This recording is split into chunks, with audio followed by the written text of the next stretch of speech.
Hey guys, welcome back to the channel. Today we're out here at Gliderport and we're going to be doing another walk around video. We're here with Matt Rubino with his Chevy Silverado. Yes, sir. Do you want to talk a little bit kind of just about your background and who you are real quick? Absolutely nobody. But yeah, I'm just a older dude that works construction. I work on cell phone towers. Work a lot of overtime to be able to like slowly keep up with certain people in the desert, and this has been something in the works for about I think 4 years now. So what's kind of like year, make, model? Like what are we looking at? It is a 2007 Chevy Silverado. Okay. 1500. Granite blue because everybody asks. Yeah, this color you honestly don't see too much. This is the first one that I've noticed. Before I owned this truck with this color, I hated it. Really? Yeah. It just was. It was like either be blue or be gray. Like pick one. Like. But kind of stuck in between a little bit. Yeah, but then like once I put it together with like a little bit of gold and like the cement gray wheels that have like gold flake in them. Started just pulling that all together a little bit. Yeah, it like you don't see it often, and I felt like the those three colors together kind of went pretty good. We'll just start at the front, kind of work through to the back. Yeah. Kind of do you want me to start under the hood first? Or? Yeah, sure. Let's pop the hood and let's check out what's underneath there. Pull out my expensive hood prop. So you said this is all Fiberworks glass that's on the truck now? Yeah, all Fiberworks glass all around. Cool. I'm someone that doesn't like to mix brands. So this right here is what the big guys call custom. Should get this powder coated to match, so it's not like obnoxiously. Got the color match hood prop and everything. Yeah, you can get these I think not at CarTech but at the 99-cent store. Yeah, full custom. So as far as engine package, like what are we kind of looking at here? A brand new Maruzi motor. It's a 6.0, so pretty much the Maruzi special. It's got Holley fuel rails, Holley injector, Holley intake, because the truck intake is ugly in my opinion. And then on top of that, people are hoarding the LS1 intakes. Yeah, they're hard to find. Yeah. Accessory wise, I had to buy, wasn't planning on it, but it just, I mean, most people say snowball, but this was like an avalanche. So the Chevy Avalanche would be like a more fitting name. That's funny. But yeah, then I had like certain things like dressed up, like the accessory plate or mount powder coated because I hate that like cast aluminum look. Then went with a black 200 amp alternator. As far as trans goes, like what are you running for? Just a stock 4L80. Okay, so stock 4L80. It's got a trans, yeah, and plus, I mean the motor has way more power than what it had, but I mean we're not talking anything massive crazy. Okay. Is it like a stock converter? No, it's got a dynamic Motorworks 3200 stall. Okay. So super solid drivetrain, and yeah. You know, like have you dyno tested it and got the numbers for it? So we dynoed it and to the tires with a mild third gear pull because this thing barely fit on the rollers and I felt kind of sketch with that thing, like kind of moving around with 40s. We got 323 to the rear tires. That's good with a 40-inch tire. Yeah. That's pretty crazy. So, I mean, the truck's still light. So, I mean, and then coming from a 5.3, this thing jams. It's a big difference. This thing jams. Technical difficulty. Yeah. Quiet on the set. Yeah. Where's Karen at when you need her? Man. I gotta calm down. Man. Yeah, so Joe Miller did all the engine work. I'm sorry, engine cage work and front suspension work. So then, you know, while I was at Izzy's shop, Izzy did all the install pretty much up front. Him and the guys made this intake with a big old tractor.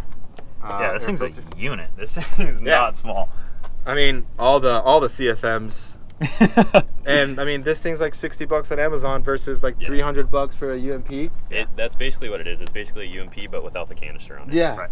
And I mean, as cool as it would be to have like the whole split and dude, this isn't a sandrail. You probably not gain horsepower, but it's not as restrictive as a UMP is too. Yeah. Because it's open. Just open up. Yeah, and like, I mean, it uses what it needs. So like, if something were to like get clogged up in there, like a bush or something like that, I mean, it's pulling air from every single way. Yep. Then the old outer wear is $10. Yep. So cool. Makes sense. Then Izzy also made me a hard line for the radiator. So jumping kind of towards the front suspension, you said it's a Miller Raceworks kit. You Yeah. said Jamar hubs on there as well. Yeah, and 14-inch rotors and the big dog 6-piston calipers, and I mean they're okay. So you got some stopping power on this thing. Yeah. Which you need honestly with 40s. With 40s, yeah. Like now I'm just worried about like ripping the tie rods. Like, right. Cool. And then as far as like a shock package on the front, what are you running here? 2.5 King and a 3.0 King bypass. So 2.5 coilover.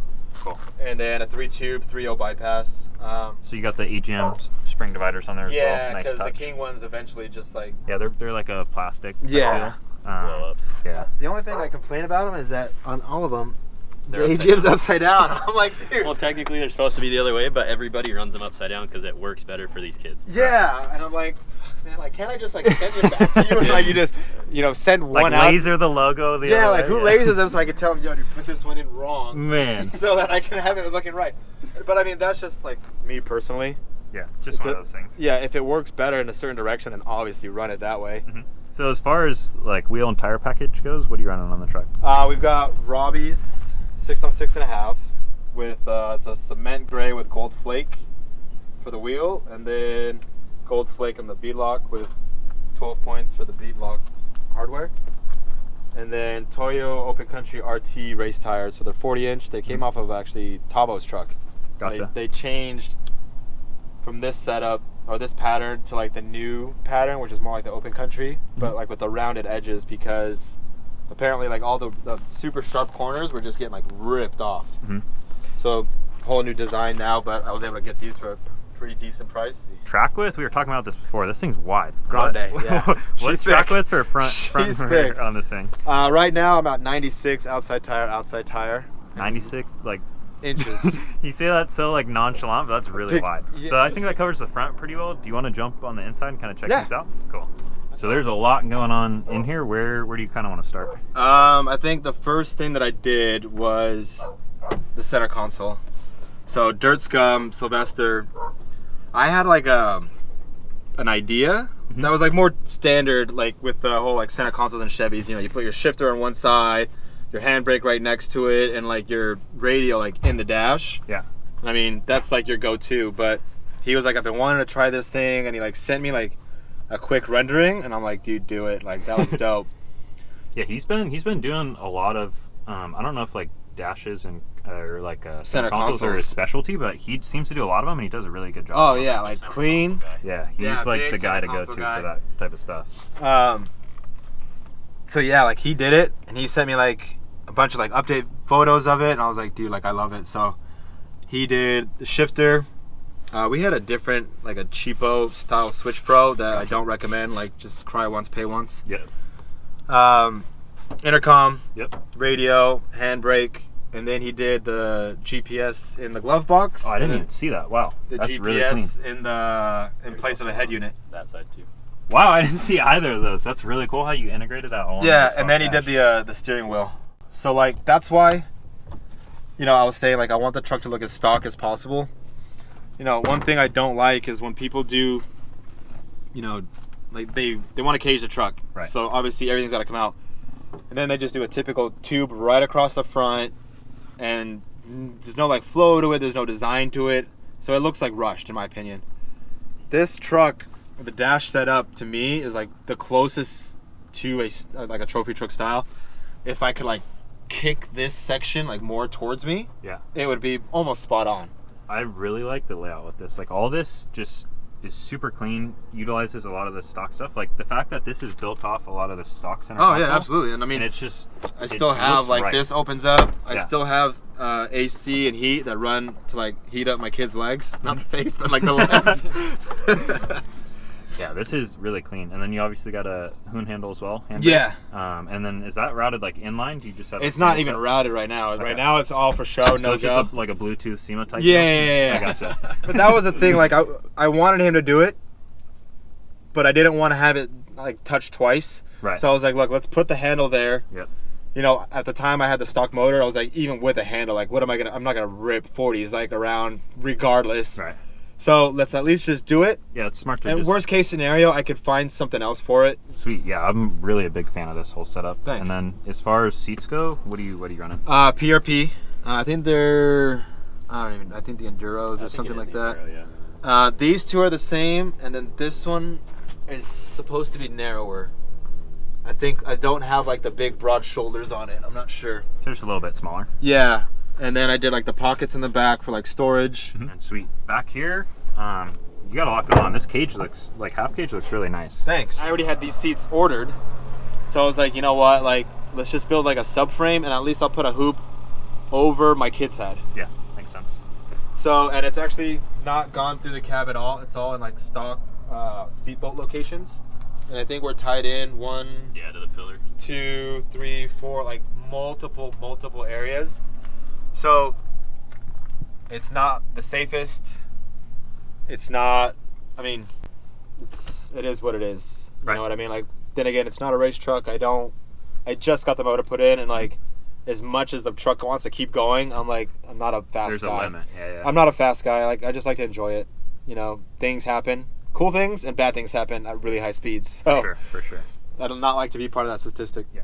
And then as far as like what we're kind of storing on this side, this whole mount setup's really cool. Do you want to talk about this a little bit? So I'm a big Milwaukee fan. I use it a lot at work, and their pack out system is pretty like pretty rad. So there's 2 pack out plates, one on each side, and I hated always like having to tie down your tools and then have to like tie it down perfectly, you know, pre-trip, but you need it in the trip. Right. And then after that, like, it doesn't go back to the way it was or whatever. And like, you know, I've got that thing organized where like, I'll pull it out right now. So the cool thing about it, now this whole thing's out. Wait, so what? Hold on. Back up a second. This one. Well, how did that just pop out? So this is, like, so just is it clipped to this deal? Yeah. That's what's really? Yeah. So, I got you. So it just keys in and locates in there. So just pull that. Like, this is my lunch pail that I use at work. But I mean, it's not a massive one, but like for a quick, you know, 4 or 5 hour trip, you can load this up with a couple of drinks, a couple of snacks. And again, there's another pack out plate on the other side, so you can do one for drinks, one for snacks. And then just all the fabrication work on this little cage Sam did a killer job. Really nice.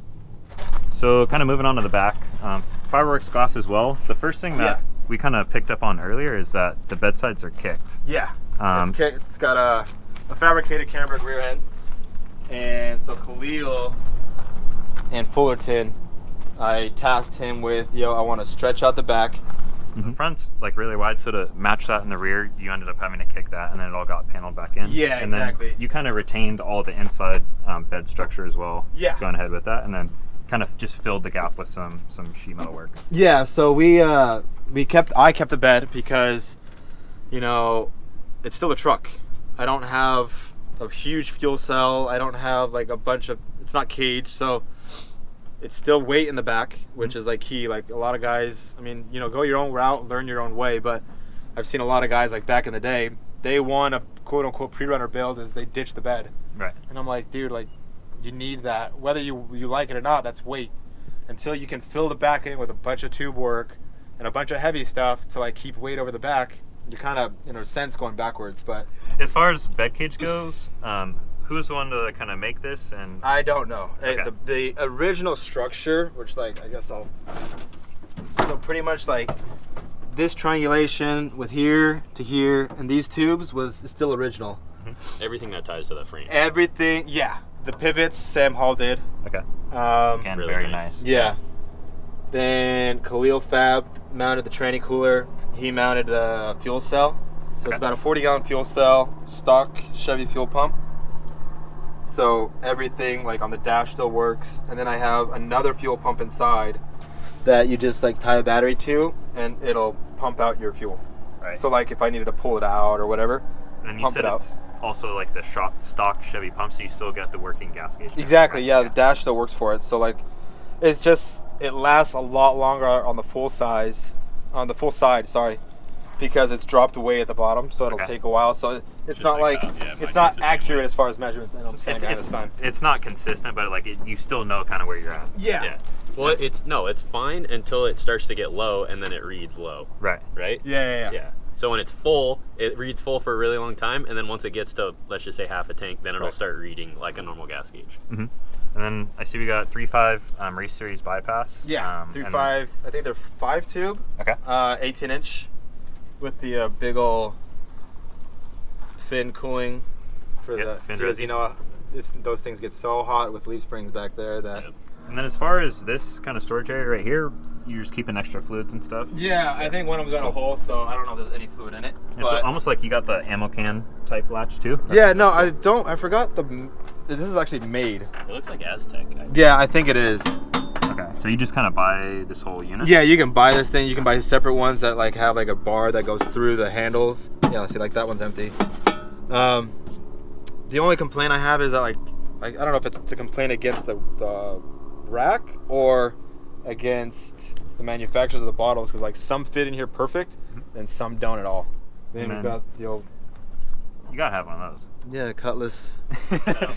Cutlass designs bottle opener. Point, dude. Oh man. yeah. Man. Emphasize. So when I asked for 1.2 mil on the truck. Yo, look at this. You even got it. He's got it marked too, so you can tell when they're coming loose. Oh yeah, absolutely. My guy, dude. No corners cut. That's legit right there. I'm a big fan of that. Point. Yeah. Hey. And then got your jack obviously, and then you got 2 full-size spares back here. Yeah. So 2 40-inch spares, because with the truck I want to be able to go down to Mexico, especially San Felipe races, because it's such a short, tight race that you're not going from one side of the peninsula to the other. I mean, 2 spares means 2 chances of fixing a flat and more weight. Weight's the big thing. Yeah. You want to get the weight. I think the tire by itself is 100 pounds, and the wheels, I want to say between 17 and 20. Okay. I don't know if that's completely accurate, but I think the tire is about 100 pounds alone. Sweet. And then we'll jump underneath here. You said it was a camber housing, correct? Yeah, Camberg 3.5-inch housing, Jmar hubs, Jmar brakes, Deaver spring under. And it's got the Camberg skid plate over there too. Okay. Izzy Fab spring plates. And Dirt King shackles, yeah. As far as the rear end goes, what gear ratio are you running in there? 513s. Okay. So 513s with 40s. And even before, like, I can cruise in the 4-speed trans, I can do like 80 miles an hour at like 2,700 RPMs. That's nice. So yeah, you're not. These things aren't known for good gas mileage, but no, that'll probably help a little bit. Yeah, exactly. And plus, like, again, it's not a race truck, so like, I mean, if you want to like have a better setup, I could like have the trans built for like a quick 1, 2, 3, and then like have like 4th gear just be like the long granny gear. But I mean, for what this truck is and for my purpose of it, like, I wouldn't really change anything on the drivetrain. Sweet. So I think that covers like the majority of the truck. I know this thing is listed for sale. Yeah. Do you want to go through kind of like price, location? I mean, we covered most of the parts. So. Yeah, sure. So location, Southern California. Price, I'm asking $75,000. There's a lot of things about this truck that make it unique. 12 points on a bottle cap opener. I'd list that as number 1. Honestly. Yeah, number 1, non-replaceable. And then the other thing is, like I mentioned earlier, like I could fit either 3 pit bikes back here or 2 full-size dirt bikes. So you can fit 2 bikes, up onto the fuel cell. Then you take this tire out, they come out to here. So you can go Barstow, and you want to just drive this thing to Barstow and have like a couple buddies run to Slash Shacks while you like drive behind them or something like that. You could do that in this. Then it's got, brand new, I mean, less than 1,000 miles on the drivetrain. Yep. That's all like brand new, fresh install. The work inside, it's kind of built for comfort in a sense. Still has working AC, heat, even for the rear. If something like this is what you're looking for, then it's perfect. I wouldn't change anything. But it's also a good package if you're trying to go further. And it's you've got all the parts. You can add a couple here and there, and make it yours versus you buying someone else's for, we'll just say, 130 grand, and then having to spend 20 to make it like how you would have done it. Right. So it's all there. It's either a great starting point or just run it and enjoy it. That's what I've done so far. Sweet. So we covered everything. I think that's a good place to wrap it. If you guys are interested, hit him up on Instagram. We'll throw his tag in here. I think that'll wrap this one up. If you guys like this video, please like, comment, and subscribe. We'll see you in the next one. Peace.